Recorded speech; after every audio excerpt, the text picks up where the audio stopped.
ஓய் தண்ணி தூக்குற தங்கரதமே ஒன்னு தூக்கிட்ட வரலாமா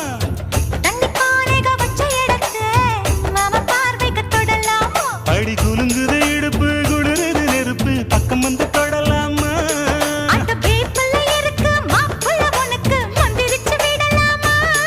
நெத்தி வேத்திருக்கு ஆசை காத்திருக்கு ஒன்னு ஜாடையில் கேட்கிற சம்மத செல்லமா கும்பகோணம் சந்தையில் பார்த்த சின்ன பெண்தானா மஞ்ச தாவணி காற்றுல பறக்க வந்த